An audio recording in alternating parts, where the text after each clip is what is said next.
Bienvenidos a todos. Reciban un cordial saludo de parte de la Unidad de Gestión Ambiental de la Municipalidad Provincial de Nazca. Hoy tengo gran honor de contar con nuestros amigos de la Comunidad Ambiental Molinera, a Enzo, a Jimmy, que hoy día vamos a hablar sobre nuestra charla virtual sobre calidad de suelos. Así que en el marco de nuestras actividades, el programa municipal Educa, doy pase a Jimmy. Bueno, No, Diré, yo voy a comenzar ¿no? la exposición. sí, Ya, mi ahí, compañero Edson va a comenzar. Sí, no te listo. preocupes. Sí, yo comienzo y luego Jimmy, sí.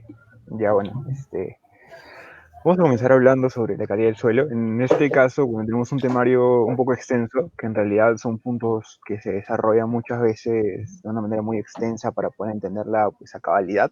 Pero en este caso vamos a intentar resumirla de una manera un poco didáctica y de la manera más clara también para poder tener eh, puntos, los puntos más importantes y de a partir de ellos de repente poder desarrollar o investigar un poco más acerca de cada uno de ellos, ¿no? Vamos a también a hablar acerca de los fundamentos de la gestión de suelos contaminados. Mi compañero Jimmy va a explayarse un poco más en esa parte, en la cual vamos a ver, desarrollar y poder también estimar de alguna manera cómo se debería gestionar ese tipo de problema cuando sucede, antes, durante y después. Así que comencemos con los aspectos generales que son muy importantes, los cuales nos van a permitir conocer lo que es tanto el suelo, su composición y diferentes características que nos van a permitir percibir tanto su morfología, sus características, como también cuál es su resiliencia a algunos contaminantes. Bueno, comenzando por definir lo que es la calidad del suelo. ¿Qué es la calidad del suelo? Bueno, esto se puede definir básicamente como un factor de producción que determina su sostenibilidad en el ecosistema. Otro enfoque que se le da también es trascender en el concepto de lo que es la fertilidad, que es un enfoque muy utilizado en el ámbito de lo que es la agroexportación. Se puede inferir mediante sus indicadores de calidad, es otro término muy utilizado por edafólogos. También se puede producir sosteniblemente en un suelo determinado, también abarcar las propiedades del suelo y contribuir en lo que es la resiliencia, justo lo que les mencionaba anteriormente, y la capacidad amortiguadora del suelo. Si es que un suelo pues, puede ser un poco más resiliente a algunos contaminantes, o de repente puede ser un poco más dócil a poder ser contaminado por algún tipo de fuente que esté presente en la zona, ¿no? Ahora vamos a hablar un poco acerca de lo que es el suelo en sí, un concepto muy general, que es la capa externa, blanda, de la superficie terrestre y está totalmente diferenciado de lo que es el lecho rocoso. Ese suelo pasa por un proceso de formación, que el cual les voy a explicar más adelante, que es un proceso de formación muy largo. Y en base a la roca madre, que es su roca principal, va a definir lo que es su composición y las diferentes características que esté presente. Eh, una de las características fundamentales del suelo es que soporta el crecimiento de los vegetales. También contiene una multitud de sustancias orgánicas que favorece este crecimiento de vegetales y contiene una multitud de microorganismos que interaccionan de forma muy dinámica.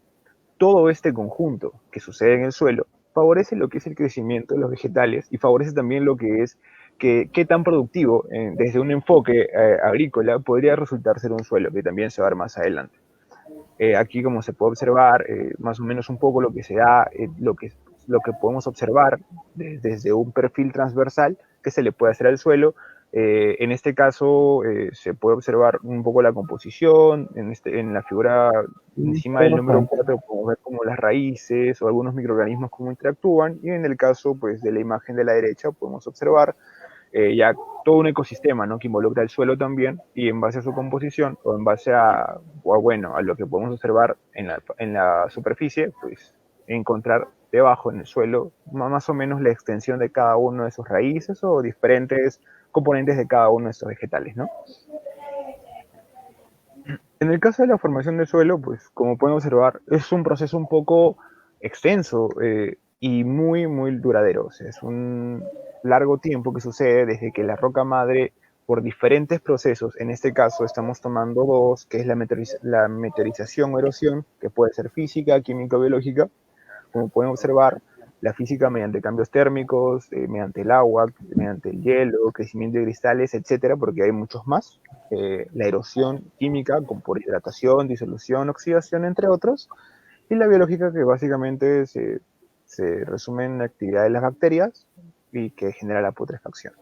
Entonces, todo este proceso de meteorización lo que sucede o lo que genera es una disgregación que, sumado al transporte y la erosión, y con ayuda de algunos agentes del ambiente, tales como el agua, el viento o la gravedad, pues mediante un proceso, como les decía, extenso, empieza a formarse lo que es la composición de lo que va a ser después de largos años el suelo, y cómo va a definir esto sus características tanto como estructura, como textura, como diferentes capas predominantes en cada uno de los tipos de suelo que se puedan generar en este largo tiempo.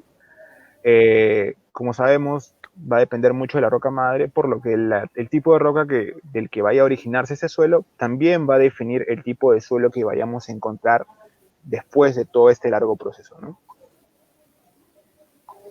Entre los componentes del suelo, pues tenemos básicamente dos. Está dividido entre lo que es el espacio de poros, que puede estar conformado por lo que es el aire o el agua, y el material sólido, que está conformado por lo que son los minerales y la materia orgánica. Se podría decir también como la fase viva y la fase muerta, ¿no? En este caso tenemos una distribución aproximada, que en realidad son intervalos, como se pueden observar, en el caso de espacio de poros, que está entre 40 y 60%, de los cuales el aire puede ocupar entre 20 y 30%, el agua puede ocupar entre un 20 y 30%, la materia orgánica por lo general ocupa lo que es el 5% y los minerales por lo general ocupa lo que es el 45%.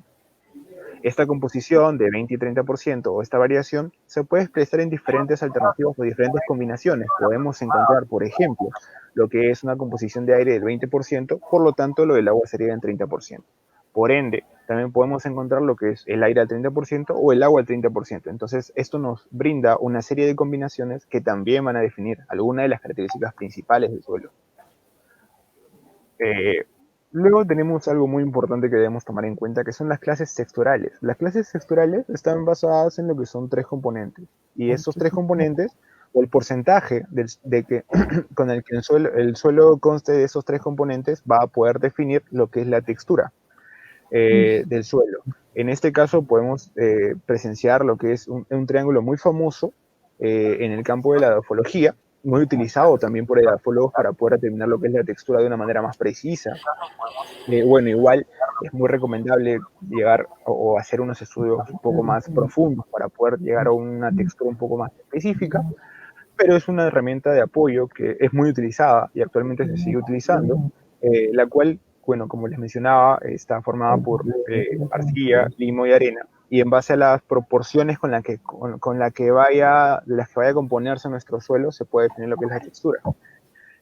Un punto muy importante a acotar aquí es los tamaños de las partículas de cada uno de estos componentes. En el caso de la arcilla tenemos que es menor a 2 micras o 0.002 milímetros.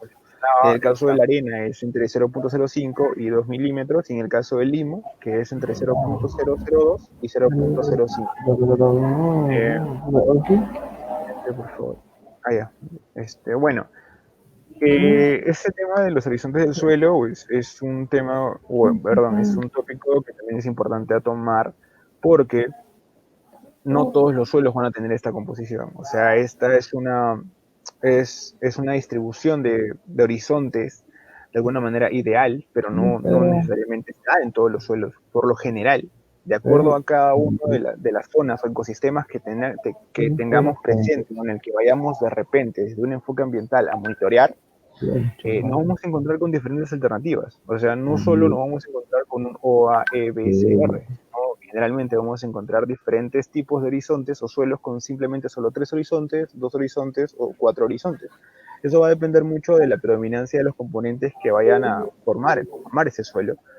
Y en este caso, pues, en un enfoque general, pues presentamos esta distribución de horizontes, como el horizonte O, que es el estrato superficial, los detritos orgánicos, las hojas, la materia orgánica parcialmente compuesta, y básicamente esta capa es la que define cuál va a ser la fertilidad, por lo general, de un suelo. A mayor capa O se podría deducir que es un suelo más fértil. El horizonte A, que es el suelo superficial, la materia orgánica parcialmente descompuesta, o también llamada humus, es parte donde llegan las raíces, los organismos vivos y los minerales. Hay raíces que pueden llegar un poco más allá, pero comúnmente llegan hasta aquí. Por lo general, la extensión de las raíces se pueden encontrar en lo que es el horizonte A. El horizonte E, que es la zona de lavado e infiltración, es una capa mineral que presenta la lixiviación de minerales, arcillas y cationes, y además de la acumulación de partículas de arena y limo. El horizonte B, también que el subsuelo, el horizonte C, que es el material parental parcialmente descompuesto, y el horizonte hablar de una manera más clara lo que es el material parental. Bueno, como les mencionaba, no vamos a encontrar en campo, o cuando vayamos de repente a generar o sacar una calicata en muestreo, no vamos a encontrar siempre lo que es todos los horizontes que les presenté anteriormente. Generalmente vamos a encontrar ya sean 2, 3 capas, y como pueden observar, estas capas A, C, B que les expliqué anteriormente pueden tener una variación.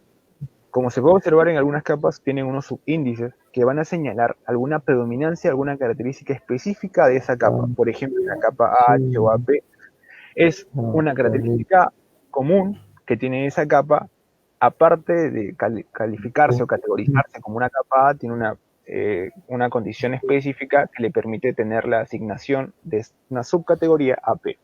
Igual con el H1, el H2, el AH, el CA o el BTK y los diferentes horizontes que se pueden formar en base a subcategorías que se presenten en campo. Bueno, en los aspectos generales también tenemos que ver acerca de lo que son los indicadores de suelo, y estos indicadores de suelo nos van a permitir poder conocer lo que es la calidad del suelo de una manera más profunda. Estos indicadores pueden ser químicos o pueden ser biológicos. En el caso de los físicos, por lo general, se utiliza lo que es la textura, infiltración y densidad aparente, la profundidad del suelo, suelo superficial y raíces, y la capacidad de retención del agua. En el caso de componentes químicos, indicadores químicos, perdón, encontramos lo que es la materia orgánica. Es uno muy, muy controversial. Generalmente uno, por lo general, ya lo ubica como biológico, pero en este caso se considera como la materia orgánica, lo que es el pH, la conductividad, y el fósforo, nitrógeno y potasio extractables o extraíbles. Y en el caso de los biológicos tenemos lo que es la relación carbono-nitrógeno o carbono-nitrógeno de la biomasa microbiana, el nitrógeno potencialmente mineralizable, el pH, pero bueno, creo que ahí había un error, ahorita no hay problema, lo vamos a pasar, ahí lo vamos a ver, perdón, disculpen el error, no hay problema, seguimos. En este caso tenemos lo que es las propiedades, bueno, los indicadores físicos, la textura, como les mencionaba, la profundidad del suelo, la filtración y la densidad aparente y la capacidad de retención del agua. La relación con la condición y función del suelo, o sea, cómo lo observo yo en el suelo que tengo, estos indicadores, pues estos indicadores van a definir lo que es la retención y transporte de agua y compuestos químicos, porque un suelo arcilloso va a presentar mayores limitaciones para poder tener esa infiltración a comparación de un suelo arenoso, por ejemplo. Y esto se da básicamente por el tamaño de las partículas y la aglomeración de las partículas, que permite que el espacio entre estas partículas no vaya a facilitar este proceso de infiltración. Entonces, ¿cómo se puede medir esto? En base al porcentaje de arena, limo y arcilla. Mediante el triángulo que ya observamos anteriormente, podemos ubicar lo que es la clase textural y poder conocer un poco más acerca de estas propiedades que se puede tanto limitar o se puede facilitar para un posible uso o aprovechamiento de este suelo. También la pérdida del sitio o posición del paisaje, que es básicamente enfocado al ecosistema en sí. El siguiente indicador, que es la profundidad del suelo superficial o raíces, que permite, en este caso, estimar la productividad potencial y la erosión. Se mide en lo que son centímetros o metros, de acuerdo a la complejidad o particularidad del estudio. El indicador de infiltración y densidad aparente, que nos va a permitir conocer lo que es el potencial de lavado de un suelo, la productividad y la erosividad. Y esto se mide en minutos por 2.5 centímetros de agua, que es una unidad un poco utilizada, y la más utilizada pues es la de gramos por centímetro cúbico. Y el siguiente indicador físico, que es la capacidad de retención de agua, que básicamente nos permite conocer lo que es la relación con la retención de agua, transporte y erosividad, la humedad aprovechable, la textura y la materia orgánica. Y esto se mide en porcentaje de volumen, que son centímetros cúbicos por centímetros cúbicos, centímetros de humedad aprovechable por cada 30 centímetros de suelo, y la intensidad de la precipitación, que ya la conocemos, milímetros por hora. A ver, seguimos. con los indicadores químicos. En este caso tenemos la materia orgánica, tenemos el pH, la conductividad y el fósforo, nitrógeno y potasio extractables o extraíbles, ¿no? En la materia orgánica define la fertilidad del suelo, la estabilidad y la erosión. Como les mencionaba, una capa más de mayor espesor de materia orgánica que podamos presentar en un suelo, pues podría definir una mayor productividad, se podría relacionar o se podría correlacionar con lo que es una mayor productividad del suelo. También genera más estabilidad y también favorece la erosión. En algunos casos, el kilogramo, bueno, se mide en este caso como kilogramos de carbono o nitrógeno por hectárea. Tenemos lo que es el pH, que va a definir lo que es la actividad química y biológica. Y este indicador es muy importante, porque el pH podría definir básicamente lo que es la composición o qué metales podríamos encontrar en un tipo de suelo. El pH también puede definir cuál es la predominancia de nutrientes que se puede encontrar. Un pH menor a 6.5 o menor a 5.5 ya podría presentar un problema para el suelo y ya lo podría limitar a diferentes usos. Y un pH también mayor a 7.5, mayor a 8, también lo limita, lo que por lo general requiere acciones. Y ahí es donde también comienza lo que es la gestión de suelos que presentan pHs muy bajos o pHs muy altos, ya que lo ideal tiene un rango entre 5.5 y 7.5, en el cual se puede trabajar el suelo, en el cual se puede producir o darle un uso un poco más sostenible a lo que es el suelo. Igual, bueno, este se mide entre la comparación entre los límites superiores e inferiores para la actividad vegetal y microbiana.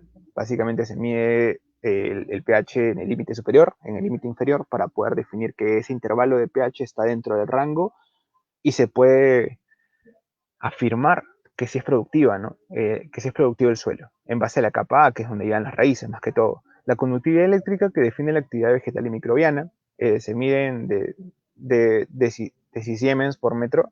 Y igual, ¿no? Esta medición también se hace en el límite superior y en el límite inferior para poder asegurar lo que es la actividad vegetal y microbiana. Y el fósforo, nitrógeno y potasio extractables, que son nutrientes, nos permite conocer cuáles son los nutrientes disponibles para la planta, la pérdida potencial de nitrógeno, la productividad e indicadores de la calidad ambiental. En este caso se van a medir en kilogramos por hectárea y también en los niveles suficientes para el desarrollo de cultivos. Si el suelo cuenta con los niveles necesarios para poder desarrollar una gran extensión de cultivos o algún tipo de cultivo que se pueda limitar a que las raíces no tengan una gran extensión o que no necesiten una gran cantidad de nutrientes, se puede llevar a cabo de acuerdo a los niveles suficientes que este vegetal pueda utilizar. Entonces, en base a esos indicadores se puede medir también. Y un punto un poco a tomar también que se debe considerar es entre los indicadores físicos lo que es la pérdida de la estructura y de crecimiento en la agregación del suelo. Porque ¿qué sucede? Que si es que por diferentes razones, ya sea de contaminación, ya sea de compactación, ya sea de una fuente antropogénica o simplemente una fuente natural, nos genere lo que es la pérdida de la estructura y el decrecimiento en la agregación del suelo, esto nos va a generar diferentes efectos. ¿Qué efectos? Tipo compactación del suelo, escorrentía y erosión, van a favorecer lo que son las emisiones de CO2 y otros gases, va a generar lo que es una aireación deficiente, la formación de costras, la colmatación y el sellado del suelo y la destrucción de agregados o dispersión de partículas. Y todos esos factores que se van a generar a partir de la pérdida de la estructura, pues lo que va a suceder es que va a generar lo que es una declinación de la producción de biomasa. La producción de biomasa se puede definir en lo que es el horizonte O, el horizonte que le puede dar fertilidad al suelo. Y pues esto también puede conllevar a lo que es la reducción de la calidad del suelo. Y como se puede observar con las flechas que tenemos en el diagrama, esto nos va a volver a llevar a lo que es la pérdida de estructura. Entonces, mediante este círculo, se podría decir círculo vicioso de estos factores que se pueden ocurrir, ya sea por fuente antropogénica o por fuente natural, empiezan a desgastar y a disminuir en el tiempo lo que es la productividad del suelo. Y es muy importante tomar en cuenta también este tipo de factores para poder llevar a cabo una correcta gestión, de acuerdo al uso que se le quiera dar al suelo, ¿no? Porque eso también va a definir mucho qué acciones se van a tomar. Que bueno, lo va a comentar más mi compañero Jimmy más adelante. Y con los indicadores biológicos tenemos que en este caso el carbono y nitrógeno de la biomasa microbiana, la respiración, el contenido de humedad y temperatura, y el nitrógeno potencialmente mineralizable. La relación con la condición y función del suelo, igual, ¿qué nos indica estos, qué nos dan a entender esos indicadores? pues el potencial microbiano catalítico y depósito para el carbono y nitrógeno, los cambios tempranos de los efectos de manejo sobre la materia orgánica, y estos se miden en kilogramos de nitrógeno o carbono por hectárea relativo al carbono y nitrógeno total o de dióxido de carbono producidos. En el caso de la respiración, contenido de humedad y temperatura, pues nos permite medir lo que es la actividad microbiana, estima también la actividad de la biomasa, y esto se mide en kilogramos de carbono por hectárea día, y esto es relativo también a la actividad de la biomasa microbiana. En la pérdida de carbono contra la entrada de reservorio total de carbono, en ese balance que se debe realizar para poder observar si es que se da un superávit o un déficit de nutrientes, que es muy importante también para determinar si es que una extensión de suelo puede ser cultivable, tiene potencial cultivable o no. Y el tercer indicador, que es el nitrógeno potencialmente mineralizable, nos permite conocer lo que es la productividad del suelo y el suministro potencial de nitrógeno. En este caso se mide en base a lo que son kilogramos de nitrógeno por hectárea día, y también está relativo a lo que es el contenido de carbono y nitrógeno total. Y aquí un poco un resumen de los indicadores que les había mencionado, en base, bueno, en este caso, en el primer caso, teníamos lo que es de fuente, ¿no? Alerson y Pierce, Doran y Parkin y Savoy, pero también tenemos otras fuentes que nos dan más indicadores.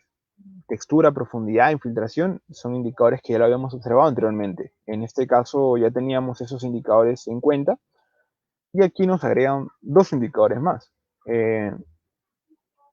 los cuales, bueno, un indicador más, que es la estabilidad de los agregados, el cual, bueno, Chen en el año 2000 daba a entender que ese indicador podía ser también de apoyo para poder conocer a mayor profundidad lo que es la caída del suelo, tomando en cuenta también los 4 indicadores que habían sido propuestos. En el caso de los indicadores químicos, también se agregan dos, que es la capacidad de intercambio catiónico, o SIC, muy conocido como SIC también en la grafología, y los metales pesados disponibles, un indicador muy importante que no se toma en cuenta, porque si encontramos metales disponibles, ya sea de acuerdo al pH o ya sea de acuerdo a las características del suelo o de la roca madre, esto puede también determinar lo que son, o conocer lo que son los niveles tóxicos para el crecimiento de las plantas y la calidad del cultivo. Muchas veces vamos a encontrar suelos que vamos a monitorear y encontrar altas concentraciones de metales, pero tenemos que analizar no solo la fuente antropogénica, sino posibles fuentes naturales de ese contaminante. Muchas veces vamos a toparnos con contaminantes que no tienen nada que ver con la fuente de contaminación que estamos analizando, y nos vamos a preguntar entonces de dónde sale, cómo tenemos un contaminante que no se genera a través de la fuente. Por eso es muy importante, a partir también de ese indicador, conocer qué fuentes naturales podrían darse en zonas, ya sean adyacentes o que también estén dentro de la zona de influencia, que puedan afectar la calidad del suelo.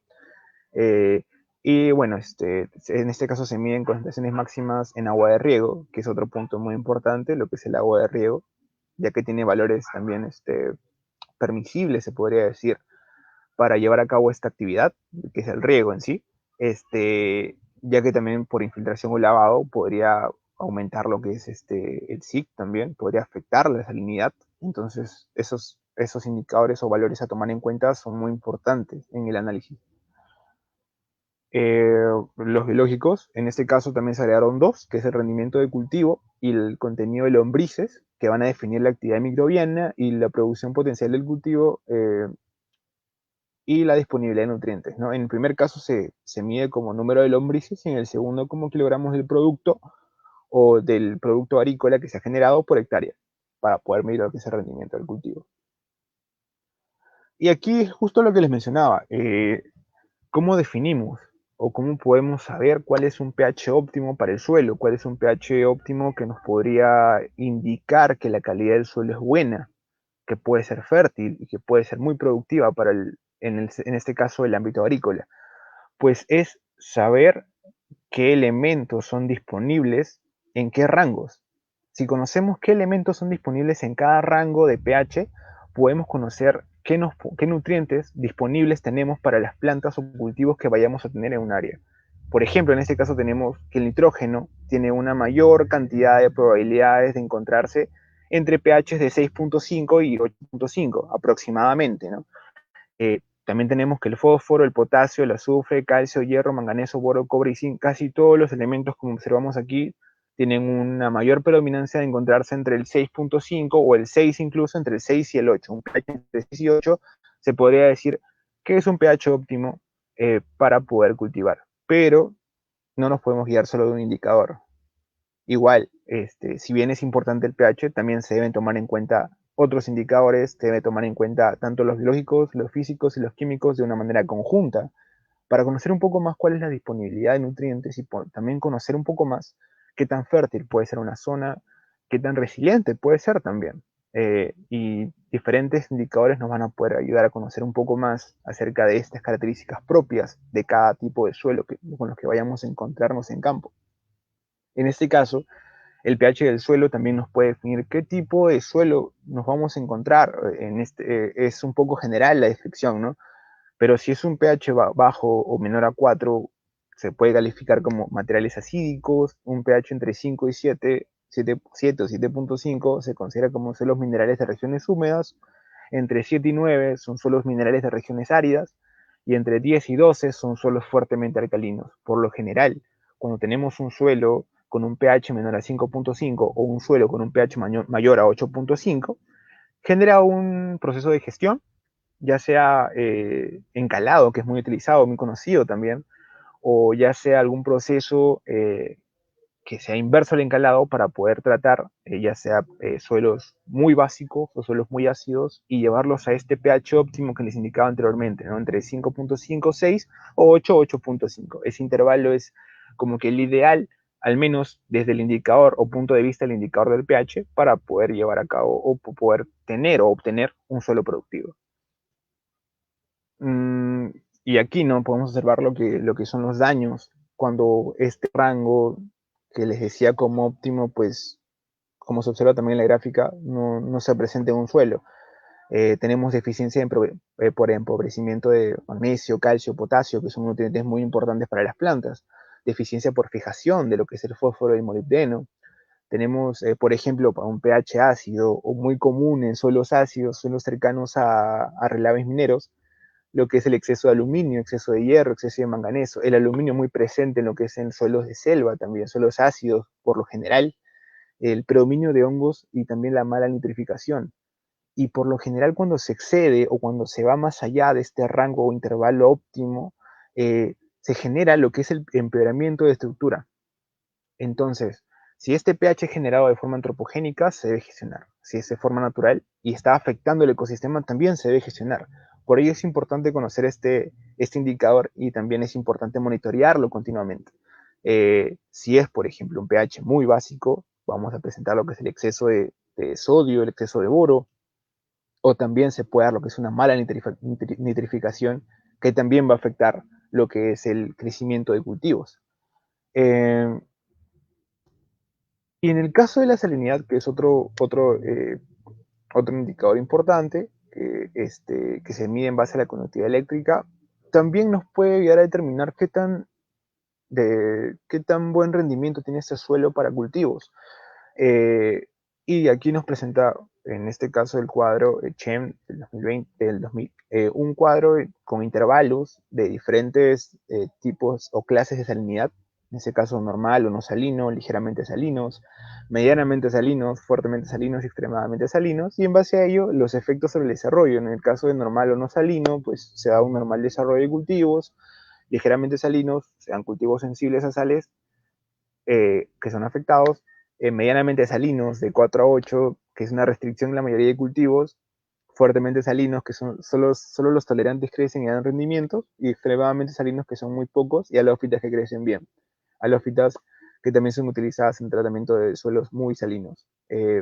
Y es por ello que, por ejemplo, ¿no? En el país es muy conocido el caso de los suelos salinos que se presentan en el norte. Y cómo se gestiona de alguna manera si es que es un suelo salino de manera natural. Si es de manera natural, entonces lo ideal sería aprovechar con cultivos que tengan esta predominancia de crecer en estos medios salinos, en estos medios agrestes, en este caso de valores entre 8 y 16 decisemes por centímetro. Y es por ello que también se debe gestionar el tipo de cultivos que se deben plantar en tales zonas de acuerdo a las características predominantes de su suelo. Y es lo que se ha llevado a cabo también. Pero En este caso, la materia orgánica en el suelo es otro punto importante. Ya les comentaba anteriormente que define muchas veces la cantidad de materia orgánica o la capa orgánica, que es la capa O. El grosor de esta capa muchas veces va a definir lo que es la fertilidad del suelo y qué tan productivo puede ser. Entonces, conocer este proceso no tan de repente amplio o no tan extenso, pues de una manera un poco más resumida, cómo es que se generan estos componentes orgánicos en base a lo inicial o en base a nuestro componente inicial, que va a ser los restos vegetales, animales y microbianos, que a través de la mineralización, perdón, que a través de la mineralización o humificación van a desarrollar estos componentes que van a servir de nutrientes a los cultivos que se vayan a definir o emplazar en alguna zona o un tipo de suelo. Los restos vegetales pueden pasar por un proceso de mineralización más o menos rápida, que va a llegar a lo que es obtener estos componentes, ¿no? Como son el amoníaco, el CO2 o los fosfatos. O también otro camino que son los monómeros intermediarios, que en base a una humificación o repolimerización van a generar lo que son la síntesis de compuestos o húmicos coloidales, y en base a una mineralización un poco ya más lenta, o también conocida como deshumificación, se van a generar también estos componentes, ¿no? El amoníaco, el CO2 y el fosfato. Y esos son algunos de los organismos que uno puede encontrar en el suelo.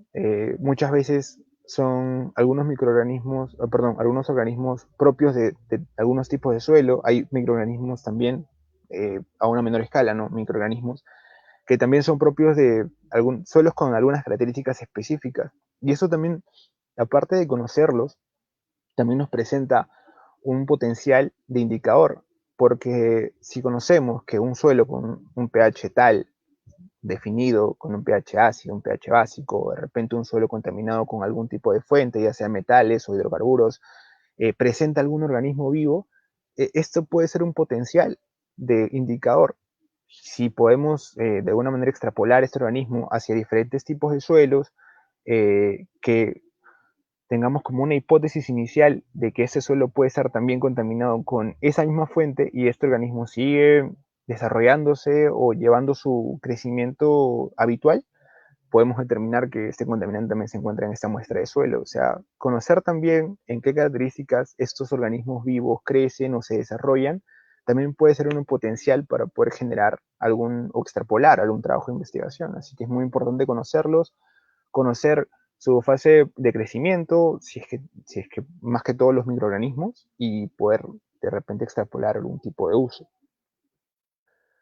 Y los principales componentes de la calidad del suelo ya definidos, ¿no? Tenemos lo que es la salud de las plantas, animales y humanos, la productividad biológica y la calidad ambiental, que son los tres hitos o tres componentes importantes para poder conocer desde un enfoque más amplio el concepto de lo que es la calidad del suelo. Ya lo hemos observado a través de los indicadores, lo hemos observado a través de, bueno, cómo se forma el suelo, un concepto general del mismo. Entonces conocer un poco más acerca de los hitos de la calidad del suelo van a permitir llevar a cabo una mejor gestión cuando nos encontremos con algún suelo problemático, algún suelo que presente un problema por fuente antropogénica, por fuente natural, o desde el enfoque del tipo de uso que se quiera dar al suelo, ¿no? Después del proceso de remediación, el proceso de sustitución o el tipo de gestión que se vaya a realizar.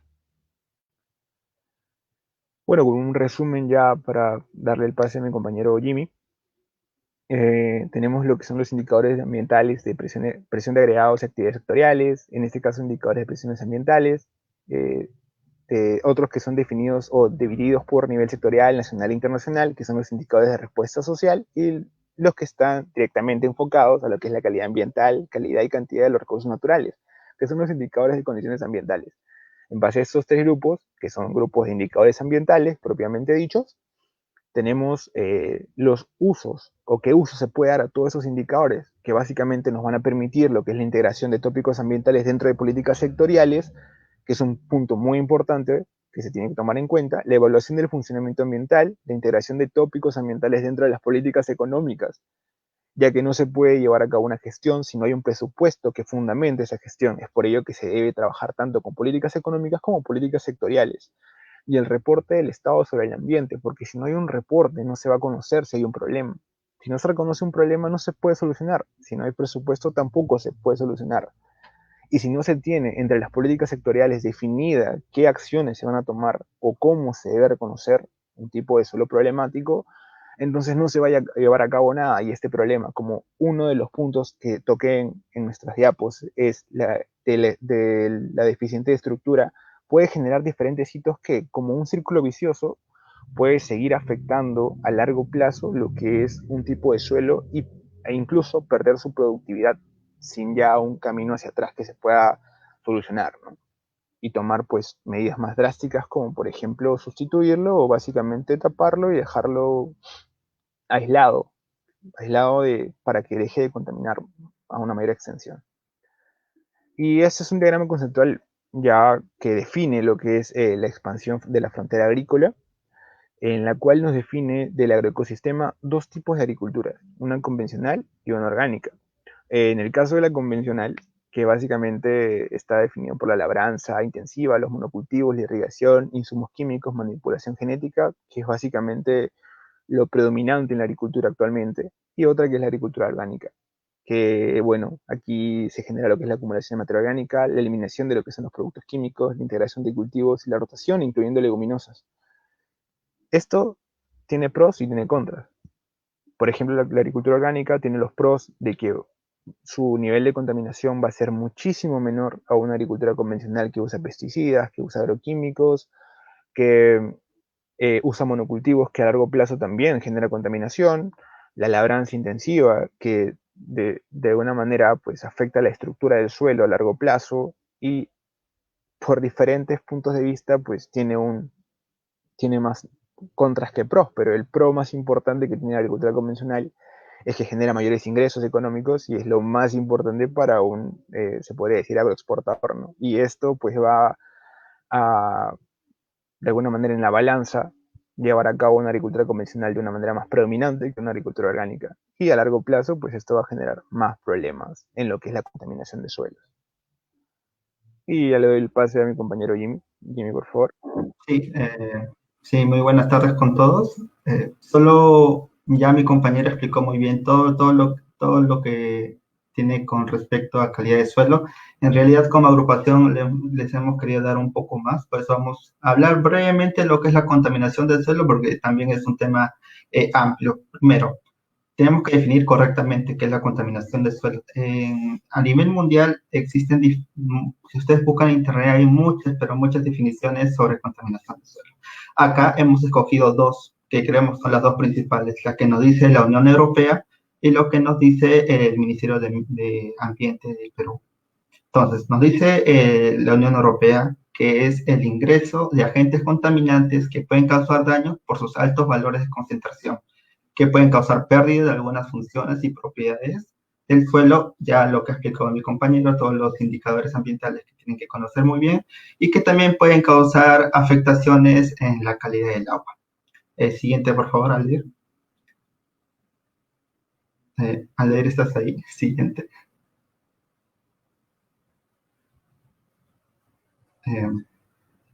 Aldir.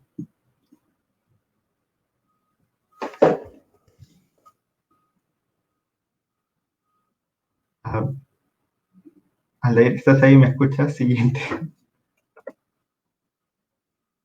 Creo que mi compañero que está compartiendo la pantalla se ha salido. Voy a tratar de comunicarme con él. Un segundo, por favor.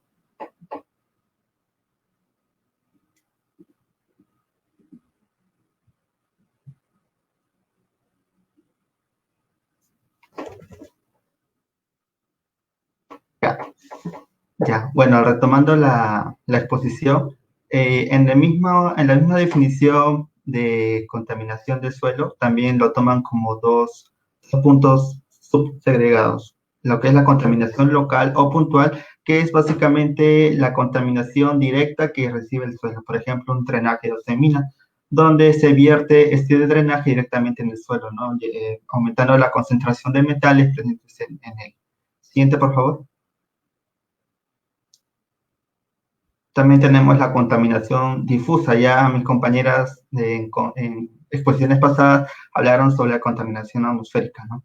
Ejemplo, imaginemos que acá es una chimenea de una minera. Entonces acá libera diferentes tipos de metales, puede ser cadmio, puede ser mercurio, puede ser arsénico, etcétera, que se distribuye en el suelo por efectos atmosféricos, por efectos de velocidad de viento, chimenea, pluma, etcétera. Todos esos parámetros que ya hablaron se llegan a tener contacto con el suelo, pero alrededor de, por ejemplo, 20 o 2000 kilómetros alrededor del punto de generación de esta afección.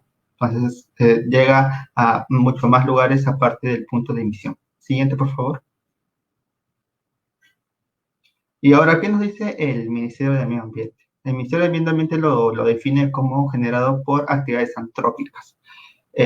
Pero el monitoreo que se hace tanto para ver si se cumplen los estándares de calidad ambiental, si es que se superan, o si es por niveles de fondo. Nivel de fondo es la cantidad que se presenta de manera natural en los suelos. Por ejemplo, tenemos en Cajamarca, donde los suelos naturalmente contienen una concentración natural de arsénico.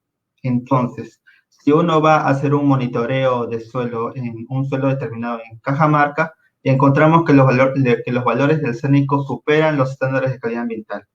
No podemos decir que está contaminado. Tenemos que ver los niveles de fondo para ver si en la presencia de arsénico presente en ese punto de monitoreo o de muestreo es originado por el hombre, se presenta de manera natural. Entonces es muy importante tener estas dos definiciones bien marcadas. Siguiente, por favor. Vamos a hablar muy brevemente, ya sé que estamos un poco con el tiempo, quiero un poquito de paciencia. Vamos a hablar sobre la contaminación de agroquímicos a nivel de Estados Unidos. Esta es una gráfica de Estados Unidos, me hubiera encantado mostrarles una gráfica de Perú, pero no encontré la información. Vemos que hay una tendencia creciente en el uso de fertilizantes, con una demanda particular en el nitrógeno, que se ha mantenido en el tiempo. Y acá están los diferentes agroquímicos que también se utilizan, como el herbicida, insecticida, fungicidas, etc. Siguiente, por favor. Esto va a marcar en la movilidad que tienen estos agroquímicos en el suelo. Estos agroquímicos pueden ser degradados, pero también pueden tener dentro de sus componentes compuestos persistentes que pueden estar mucho tiempo. Ustedes seguramente conocen mucho este químico llamado glifosato, que se usa mucho en temas de agricultura. Los agroquímicos en general se pueden movilizar de diferentes formas. Su forma de remediar es muy compleja porque es muy movible y son muy complejos. Dentro de esa estructura tienen compuestos clorados, otros compuestos fosfatados, que son muy complejos de unir para tender a proponer una sola técnica de remediación. Se pueden movilizar ya sea por el aire, y las plantas pueden absorber o retener este agroquímico, y si se ocurre en un proceso de combustión, esto se puede liberar en las plantas, ¿no? También pueden ser incorporados en el suelo por procesos de infiltración, por las características que ya explicó mi compañero, llegando hasta el subsuelo. Y acá vemos acá vemos un pincelazo de las diferentes propiedades que tienen estos agroquímicos. Por ejemplo, en su movilidad va a depender mucho de los coeficientes OH o los términos como son el tiempo de vida media, ¿no? Cada químico es muy diferente y cada uno persiste de diferentes maneras. Siguiente, por favor. Viendo un poco lo que es contaminación de suelos por hidrocarburos, esto se da por diferentes mecanismos, y estos mecanismos tienen diferentes etapas, como es la explotación, la extracción o el transporte por los oleoductos que tenemos en la parte amazónica o en la parte del norte, que dentro de estas etapas se da la perforación, extracción, desconducción o transformación de petróleo. Dentro de estas etapas se puede dar el proceso de contaminación, ya sea por una fuga o por una mala gestión de estos. Tiene diferentes efectos en el suelo, puede causar toxicidad directa a organismos en el suelo, puede reducir la cantidad de humedad o nutrientes de la planta suelo, puede generar mayor en términos de compactación, puede generar cambios de pH, incrementar la salinidad. La técnica de muestreo que se elige es la de técnica superficial.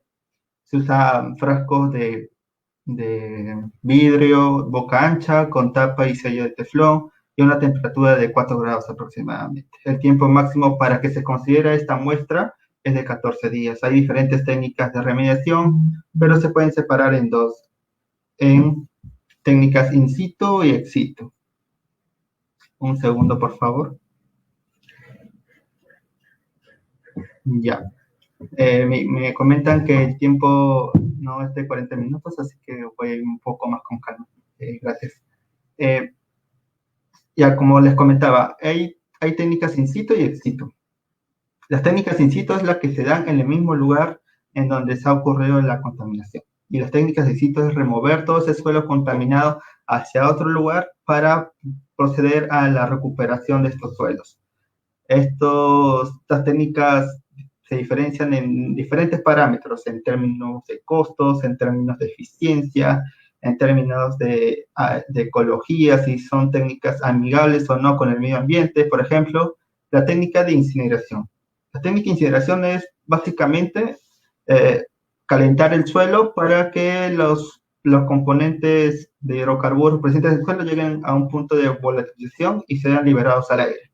Ok, cumplimos nuestro objetivo. ¿Cuál era este objetivo? Era disminuir la concentración de hidrocarburos. Pero, ¿cuáles son los efectos generados, los efectos secundarios generados por esto? Pérdida de estructura del suelo, daño a la microfauna del suelo, etc. En cambio, técnicas más amigables como las técnicas de fitorremediación o biorremediación, que tienen algunas ventajas como que pueden tomar un poco más de tiempo,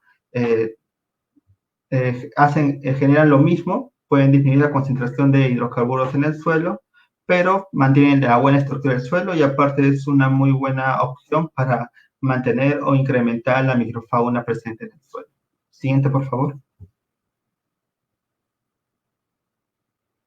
Okay. Acá vemos algunos ejemplos de diferentes actividades que generan impactos en el suelo. Acá tenemos derrames de hidrocarburos por explotación de hidrocarburos, las chimeneas, que al final, como ya sabrán en la exposición de mis anteriores compañeras, generalmente el material particulado son los que retienen los metales presentes en las emisiones, en los puntos de emisiones. Estos llegan a los suelos y los contaminan, en los botaderos, etcétera. Acá tenemos un relave minero que, si no me equivoco, es en Ancash.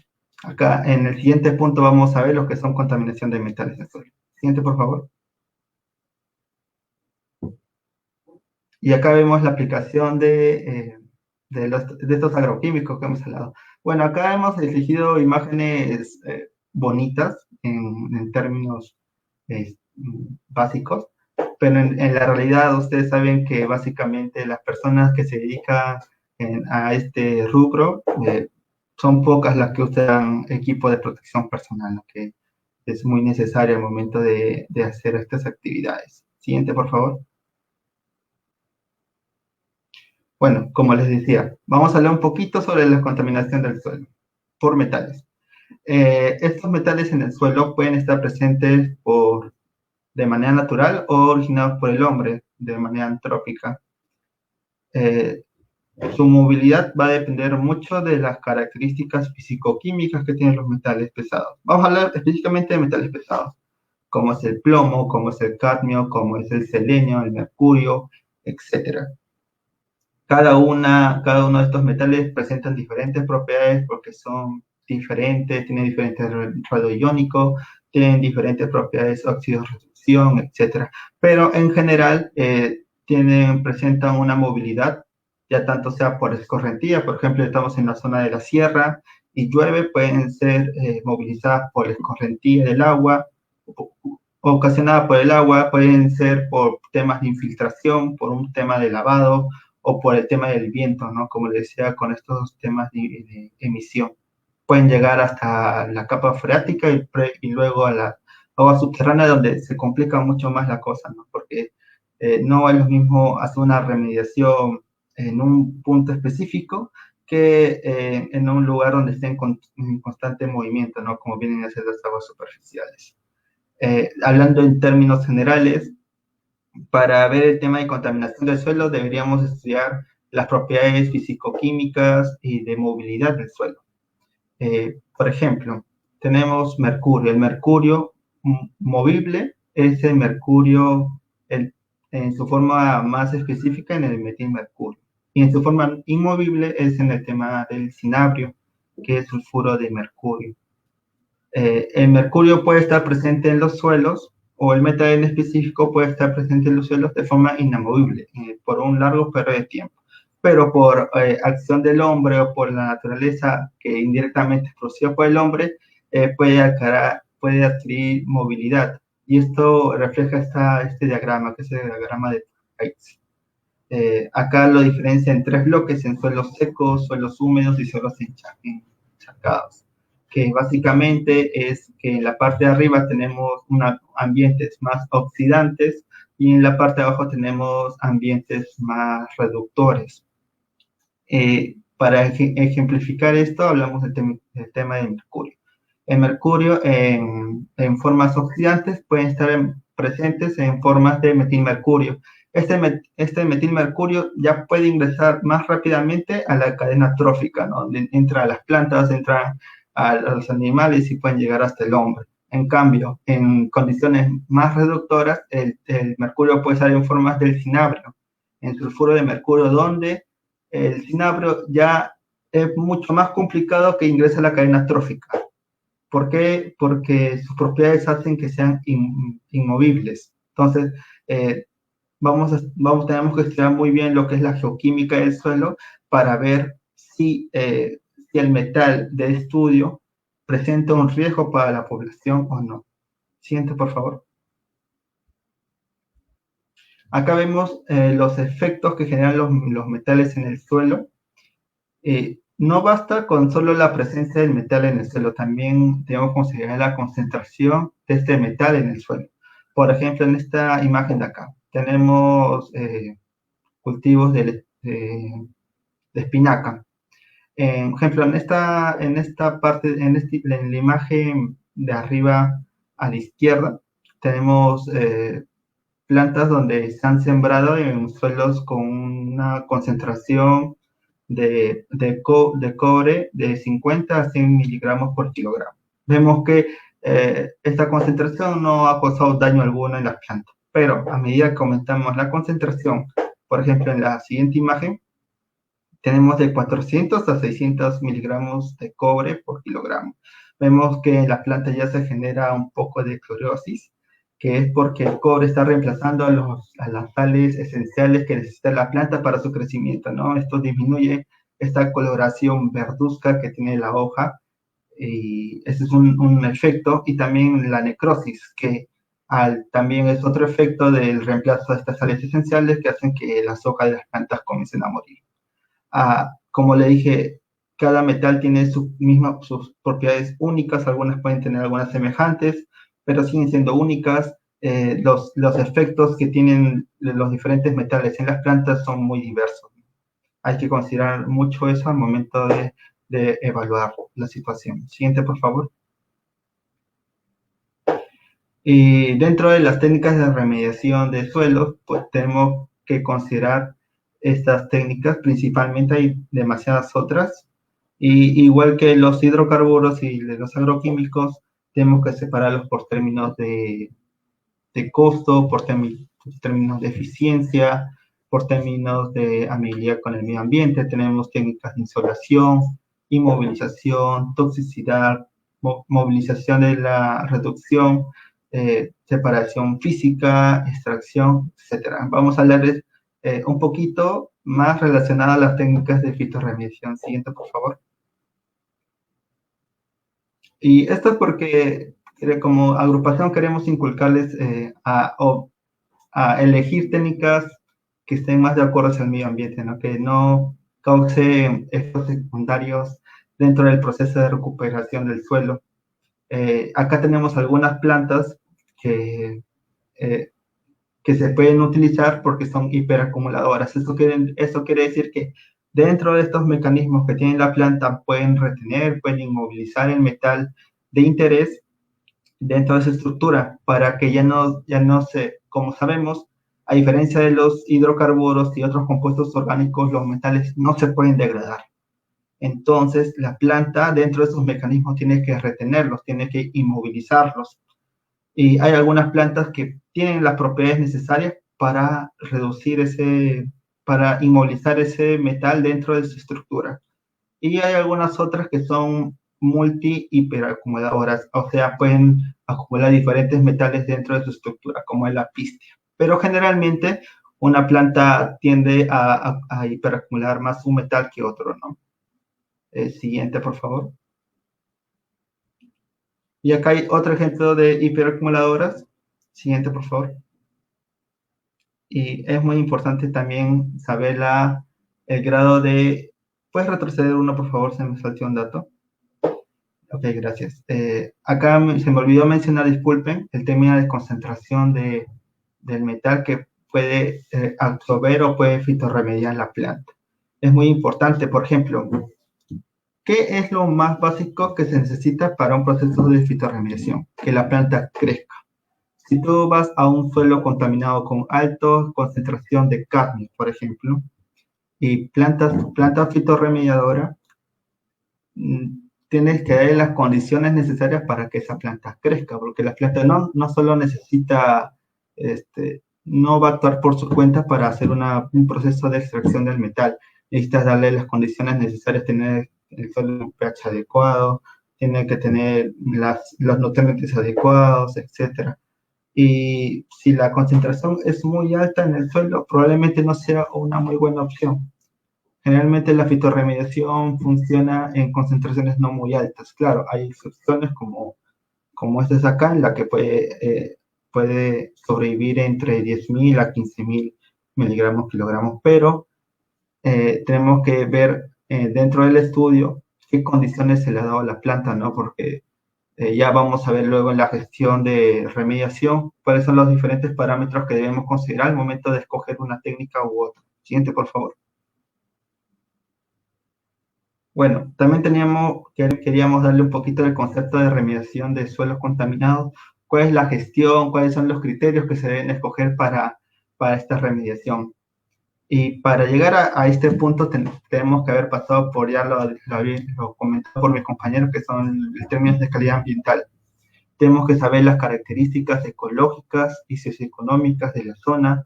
Tenemos que conocer muy bien cuáles son los parámetros del suelo, cuál es el pH del suelo, cuál es la salinidad del suelo, las condiciones económicas, qué tanto están dispuestos a invertir para un proyecto de remediación. Los costos de remediación de suelos varían mucho dependiendo de la tecnología de remediación. Generalmente las técnicas biológicas como la fitorremediación son técnicas más económicas que las técnicas más agresivas, pero más eficientes a la vez. El grado de contaminación. No es lo mismo remediar un suelo con 500 miligramos por kilogramo de arsénico con uno que supera los 2000. Entonces, si aplicas una técnica de remediación, de fitorremediación, quizá en el primer caso sobrevive a tu planta y sea un éxito, pero si haces la misma técnica, pero en un suelo muy contaminado, con altas concentraciones de arsénico, posiblemente tu planta muera. A menos que ahora uno de los grandes avances de la tecnología y de la biotecnología, sobre todo, es darle las condiciones a las plantas para que sobrevivan, ¿no? Ya algunas personas hablan hasta de plantas modificadas, etcétera. Pero ese es otro tema que quizá más adelante, otro día, conversemos. También tenemos que tener las características del contaminante. No es lo mismo remediar un suelo contaminado por hidrocarburos que uno por metales. En hidrocarburo tienes la bondad de que puedes hacer un proceso de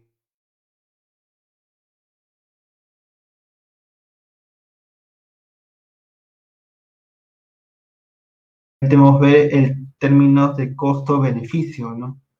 Si las concentraciones son altas de un cierto metal, entonces tienes que invertir un poco más en la tecnología, pero si las concentraciones son menores, está lejos de una población o está más cerca de una población, entonces sí conviene darle una mayor inversión, ¿no? Porque no es lo mismo descontaminar un suelo en donde alrededor, en el perímetro, no hay una población cercana que pueda ser afectada, que en otra en la que sí está muy cercana la afectación. En términos de normativo legal, ¿qué tanto queremos descontaminar? Entonces, una guía ahí es los estándares de calidad ambiental, ¿no?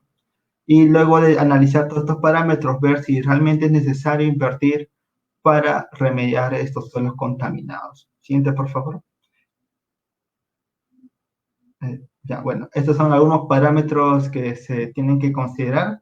Como le dije, no tenemos que considerar las propiedades edafísicas del suelo, como es la naturaleza del suelo, la posibilidad de transmisión de la contaminación a los acuíferos o a las aguas superficiales. Tenemos que ver el clima, si es una zona lluviosa, si es una zona seca, la situación, si está muy cerca o muy lejos de la población, o quizá muy cerca a la zona de ganadería o agricultura, etcétera. Tiene una zona abandonada donde la tasa de personas quizás es muy baja, la naturaleza de los contaminantes, por ejemplo, el mercurio y el selenio, que son los contaminantes más movibles, porque se llegan a volatilizar, que en comparación de hidrocarburos que quizás se degraden, o metales más pesados como el plomo, que quizás tienden a estar más en el suelo, ¿no?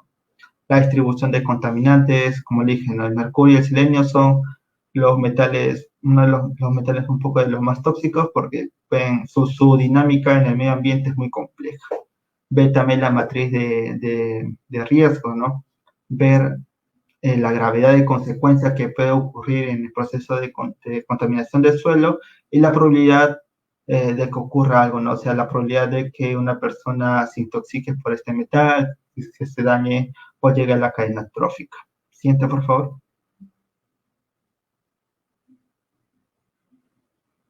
Bueno, este es un poco un diagrama para explicarles un poquito lo que es para reflejar un poquito los diferentes parámetros que hemos considerado. Primero, el foco de contaminación, ver acá vienen las características del suelo, como permeabilidad, porosidad, etcétera.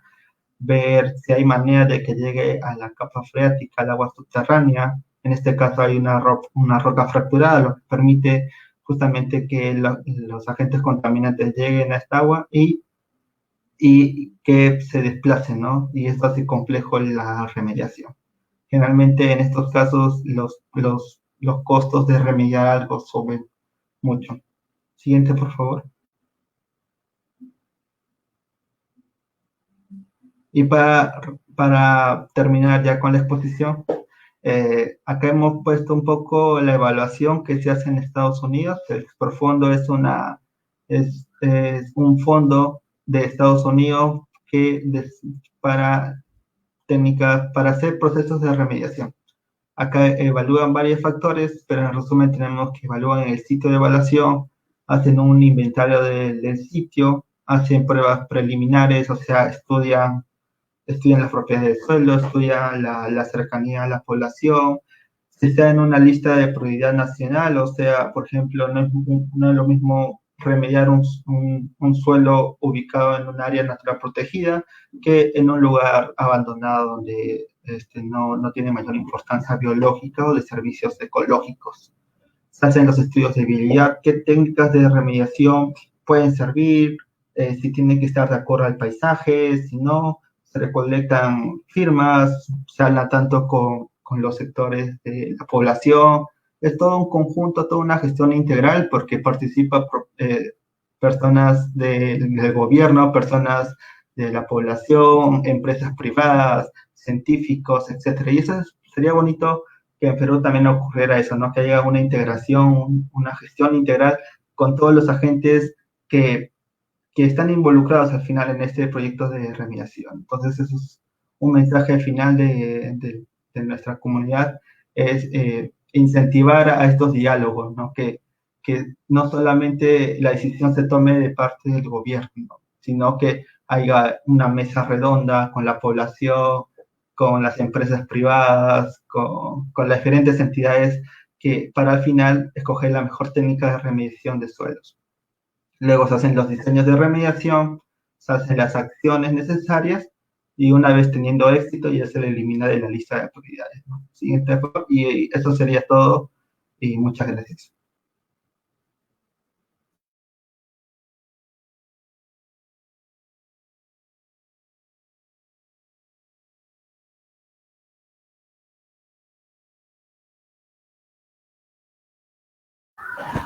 Buenas, ¿qué tal? Ya, muchas gracias por toda la exposición, resaltando también la gran importancia de concientizar, ¿no?, a la población sobre la protección de este suelo, valorizar y el gran papel que desempeña, ¿no?, el suelo en la biodiversidad y en nuestro planeta.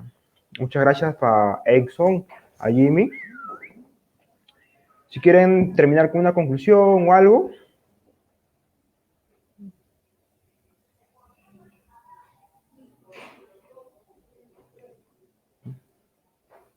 Jimmy, estás con el micro apagado, amigo. Disculpa, se me había olvidado, pero comenta algo y luego yo comento. Claro. Bueno, como lo mencioné y como también lo ha vuelto a recalcar Jimmy, podemos conocer qué hacer o qué de repente técnicas aplicar, podemos tener la iniciativa, podemos tener las herramientas, los fundamentos, pero si no hay de repente estrategias que sean elaboradas en conjunto con los diferentes actores que están involucrados en esta zona contaminada, no tenemos el presupuesto adecuado o no tenemos el apoyo de la zona en sí, es difícil llevar a cabo una remediación o una gestión, ya sea desde el punto de vista más ambientalmente amigable o el menos ambientalmente amigable. Generalmente una empresa va a querer lo más eficiente y lo menos costoso, y por lo general muchas veces se deja de lado lo ambiental. Entonces no solo es ir y solucionar un problema, sino es ir y sentar las bases para que, pues, mediante las entidades o una buena articulación de esas entidades, se pueda llevar a cabo soluciones más eficientes y no que se observen a corto plazo, sino se observen a largo plazo, y que esas mismas empresas incentiven este desarrollo de nuevas tecnologías que sean amigables con el medio ambiente. Así que creo que eso sería muy importante, ¿no? Trabajarlo desde ahora. Bueno, por mi parte, primero muchas gracias por la organización y por su asistencia. Yo quería resaltar el punto de que saber lo académico está bien, saber los conceptos básicos, los conocimientos científicos está bien, pero igual de importante es involucrarse mucho con su municipalidad, involucrarse mucho con personas que están en diferentes sectores, porque al final la gestión de los suelos involucran a diferentes actores, involucra a la población misma, involucra a empresas, etcétera, y fomentar el diálogo, y más en estos contextos donde los jóvenes tienen que estar más involucrados en otras cosas, no solo en su carrera. Creo que es prioritario para nosotros enfocarnos en esos temas para llegar a mejores soluciones y cuidar el medio ambiente. Eso sería todo. Ya pues chicos, muchas gracias.